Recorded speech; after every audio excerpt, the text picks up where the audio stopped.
to day 6 of Radiant Living Yoga and Ayurveda's Fall Extravaganza. I am going to start by reading a quote today by an author named Thomas Hanna, who wrote the book Somatics. I do not think it improper to say that what we invest in life determines how much we get out of it. It is a question of whether we think that our lives are at least as important in investment as, for example, real estate or stocks. It is my observation that many humans do not value their personal bodily future as highly as they value the futures of their material possessions.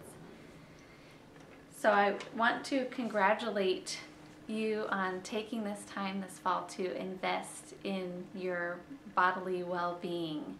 And I am intending, and I know that as a group we are intending that this will yield dividends in terms of better quality of life and longevity and increased happiness. And I've really enjoyed hearing all of your comments on these videos. Thank you so much. I did want to mention that I got that quote from one of my yoga teachers' newsletters, and her name is Erin Giesemann-Rabke. She is certified in the Feldenkrais method, and she has a website called bodyhappy.com, and she posts a free Feldenkrais lesson every month and then sells her Feldenkrais lessons for $5 a piece. And I highly recommend that you go to her website and look at these lessons, and you'll see in listening to some of her lessons how heavily influenced I am by her work. So thank you so much, Erin, for the positive influence that you have had on my life. I also want to acknowledge and give credit to my oldest sister, Edie. She wondered why I hadn't mentioned her in yesterday's video. She has been doing a wonderful job making khichdi and ghee and adhering to the things that she had set for her cleanse. So I love you, Edie, and you're doing a great job. And I have an email here from somebody who broke her foot this week, and she lives in Eau Claire, and she is wondering if any of you would be willing to make khichdi for her and she would pay you for it. And so just email me if that's something that you could do. She lives down in the 3rd ward. So that would be really fun for you to connect in that way. She also wondered about taking ibuprofen during her cleanse and how that would affect things. So at this point, she should probably do what her doctor is asking her to do. But 2 people now have asked about ibuprofen, and so I wanted to just mention that ibuprofen does have some significant side effects, such as it could produce bleeding, ulcers, and cause life-threatening heart or circulation problems, including heart attack or stroke. And this risk increases the longer you use ibuprofen.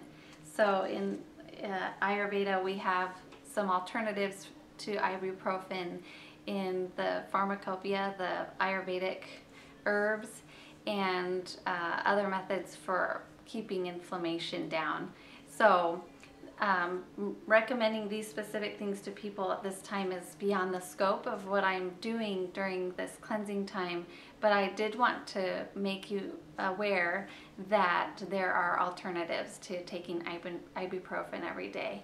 And certainly the ibuprofen is not going to be getting to the root of why you're having the pain. And Ayurveda looks more at that, looks more at treating the cause of the pain than the pain itself. Enjoy this next little segment. In Ayurvedic medicine, we recognize that we are all part of nature, that human beings have, over time, we've removed ourselves from understanding that we are part of nature through the type of housing that we have in our air-conditioned cars and our electronics and so forth, but we really are nature. We're made up of the elements that the earth is made up of, and stars. And so our composition is natural. And so we recognize that in Ayurveda, and there's also this belief that as we put ourselves back in the context of nature, that our health will be more vibrant and radiant.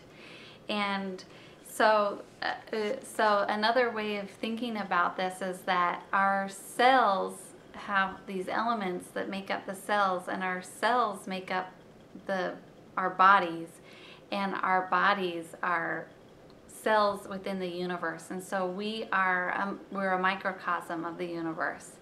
And so putting ourselves in that context can be very beneficial. And in practical terms, what this looks like in an Ayurvedic program is being aware of the day and night cycles and linking our physiology up to the day and night cycles, and also linking ourselves to an awareness of things that are happening in nature, the moon cycles, the seasonal cycles. And so these are some practical ways that we can situate ourselves back in nature. And then also just spending time outside can help remind us of who we are in terms of being natural beings. So I did notice that quite a few of you had set the intention of hiking more. I've been biking. Just being outside and being in nature will help remind you of your prakriti, your true nature. And so also a part of this, we have to acknowledge things that are going on right now while we're doing the cleanse. For instance, the moon cycle right now is waxing crescent, and then we'll go up to gibbous, and then our full moon will be on September 30th, and that will be right at the beginning of my visit to Eau Claire. So that's exciting. We'll have a full moon while I'm there. And then also the 22nd of September is the fall equinox. And so a cleanse in the fall time in Ayurvedic medicine is different than a cleanse in the springtime. In the springtime, we've just been through winter and we've accumulated the padding, the excess padding that our bodies and minds need to protect ourselves from the cold. Although I hear that's not going to be such an issue for me in San Antonio here. And those of you who are participating in Texas, so there's a slightly different take on this. But so in the springtime, the cleansing methods are depleting in nature. You want to get all of that excess tissue and padding cleared for the summertime, and also be preparing for the heat of summer. But now, as we go into the fall, those of you who have a lot of pitta dosha will be wanting to think of how to alleviate the pitta and get it to come back down to its ideal state. And then those of you who have a lot of the vata dosha will want to be thinking of preparing yourself for the cold. Vata, remember, is cold in nature, and so is kapha. And so we want to put padding around us, nourish ourselves during the fall in preparation for the winter. It's a very similar thing that we want to be thinking of to when we're getting ready for winter and we're repairing things around the house and putting food in storage, and like the squirrels are hiding their nuts and everything. That's the mode that will be helpful at this time in terms of cleansing. And so and there is a term here that relates to this idea of syncing up with the seasons or with nature, called Ritucharya. And in the fall, there are the universal energies of air and ether that are on the rise. Remember, Vata is air and ether, or air and space. And so those qualities are manifesting themselves more in the fall time. And for example, as the temperature gets cooler and the light of day decreases, the air and ether elements begin to accumulate. During the time between December and February, the temperatures are lowest, and the ether elements and air elements are aggravated, and they reach their peak. As winter wanes and the temperatures rise during springtime, the air and ether elements will naturally become alleviated. So as the weather cools, we say Vata is accumulating. It's starting to build. And then right in the most cold parts of the winter season, Vata is aggravated. And then in spring, it is alleviated. And so during this cleanse, we want to take measures that will keep Vata in its accumulation phase in our bodies, so that we don't get aggravated Vata in the winter time. You know, all the dry things that go along with the dryness and the extreme cold imbalances that the Vata imbalances that come with that. And I talked about that already, the emaciation and the cold, the neurological issues, anxiety, worry, fear. And so that's something to be thinking about in the fall time, especially if you have a lot of Vata in your constitution.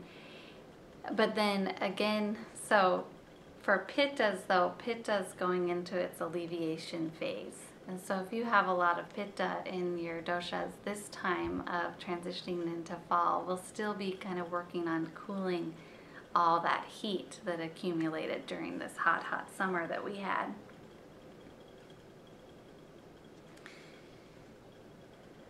So you can do specific detoxes that address the doshas. A Pitta detox would be cooling in nature and anti-inflammatory, and a Kapha detox is depleting, stripping, cleansing, and a Vata detox is, like I've said, nourishing and protective in nature. And you can do a Vata cleanse any time of year, but in general, for everybody that's whatever dosha you are, thinking of pacifying Vata right now is a beneficial thing. So I do have specific instructions for a focused Vata cleanse, and you can get with me privately via phone or email to talk about those specifics of doing a Vata cleanse. If you would like me to create a customized Radiant Living detox and rejuvenation program for you, please email or call to schedule an appointment. My email address is patricia.wickman@gmail.com, and my phone number is 715-529-3061. Please visit the Radiant Living website at www.rlyaa.com for more information and pricing.